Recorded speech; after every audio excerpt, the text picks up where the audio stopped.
Hello everybody and welcome back to another video. Um, Today we are going to be diving into one of my childhood games, kind of a remake. I mean, mind you, this we're doing red light, green light, and this isn't specifically from that game. Like they didn't invent it, but it was the first time I ever encountered it in a video game. So I'm giving the credit to it. And the game is Disney Enchanted Journey. Very, very niche game, I suppose. Me and my sister used to spend hours just in the character creation system. I spent hours in every character creation system. So, I think that kind of hinted at me wanting to create things and just unique game experiences. Of course, I was always player one because she's my younger sister. So, but anyways, completely off topic there.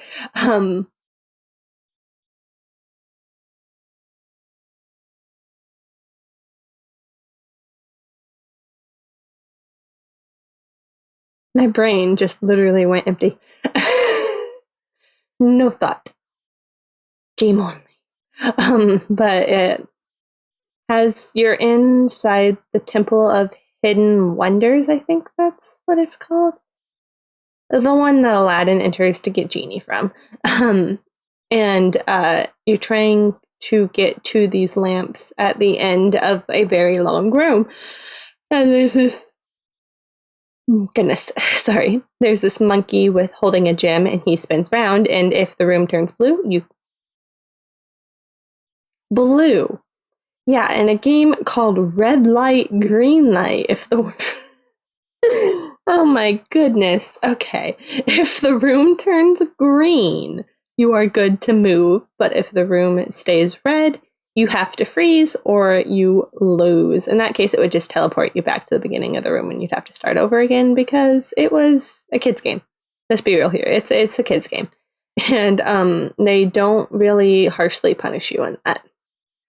Which is another topic I could dive into, just the knowing your audience. I'll have to make a note of that. But anyways, without further rambling, let's dive into the video. All right, so here we have our minigame thing. Oh, before I dive into this announcement, I have realized that on Itch, where I upload all of these, there is a dent in my desk. Oh well. Where I upload all of these, that it has gotten a little bit overcrowded. So I'm keeping the old one up. Don't worry, it'll be there forever. But I'm going to upload a new one that's much more organized and much more easier to navigate. So anything from this point forward, all the videos will be going on the new one instead of the old one. Just figured that y'all know. But anyways, into the video. Green light, move! Oh, red light, stop. Green light, move! Yay! I got stuff. Okay. I say this every time, it bugs as soon as you do that. It's supposed to do this. Which, you know what? It should... Yep. Yep. Yep. Okay, is it this guy? Yes, it was this guy that did not run. Why didn't it run?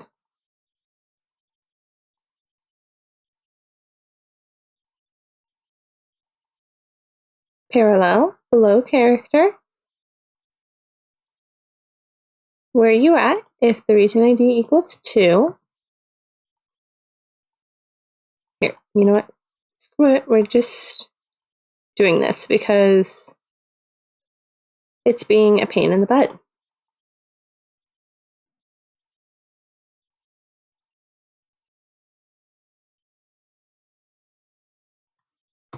There, more direct approach. Hit screen normal. Okay. Let's try that again. But I'm going to fail this time too, so you can see what happens. Green light. Red light. Uh-oh.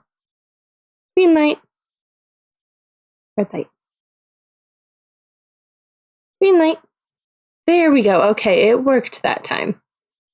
But you see everything went back to normal because I reached the end and I get 1,000 gold. Yay. Alright, so let me show you another thing. I'm going to have to cheat to get to it, but that's fine.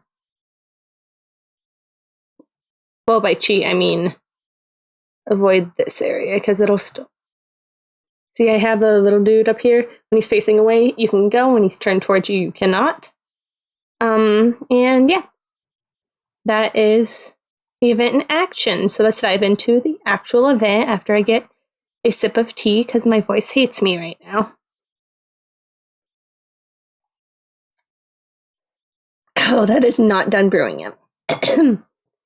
Ugh. Peppermint tea. I prefer herbal brands. But anyways,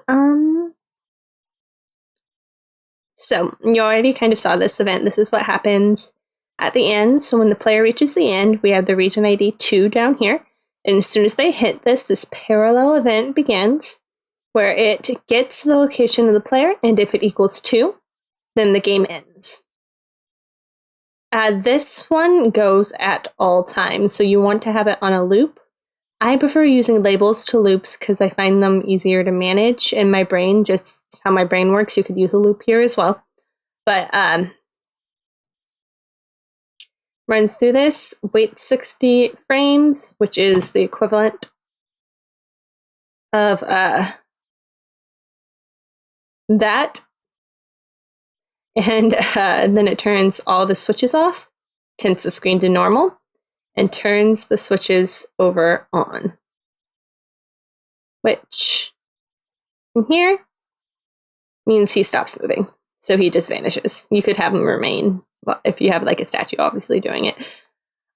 This is the main event that determines if it's a red light or a green light. This does not determine the player's movements. This is just if it is red light or green light.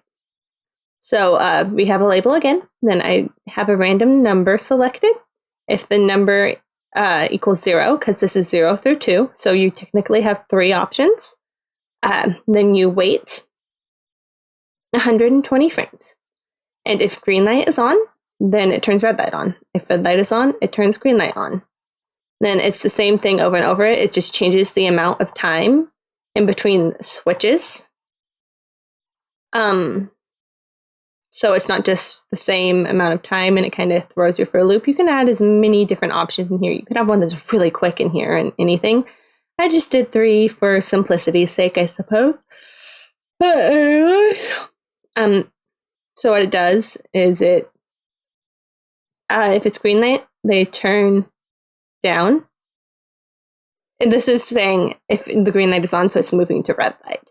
They turn down, tints the screen red, turns red light on, green light off. And if red light is on, this event turns up, tints the screen green, turns red light off, and green light on. So you may be thinking, okay, that's great, that changes the color of the screen, but how do I detect if the player is moving? Well, that's when these 4 events come into play. They're all the same, almost the exact same, except for one important detail. If button down is being triggered, flash the screen, transfer the player to the beginning, it starts over again, and then just loop. On green light, it does nothing, and then it's over. Green light does nothing, because you can move during that.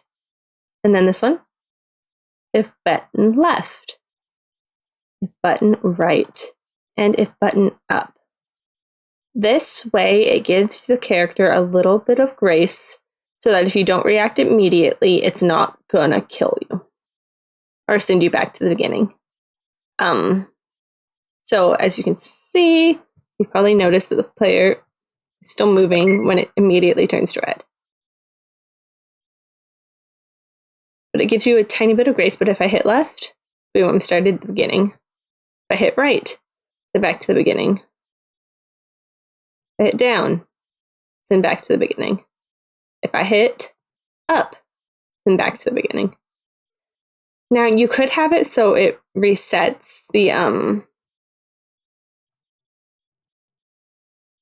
red light, green light when you're sent back to the beginning, but I didn't find it necessary. If you think it's immersion break-in, you can definitely go in and change that, which is all you would have to do is have a new switch activate on each of these right here.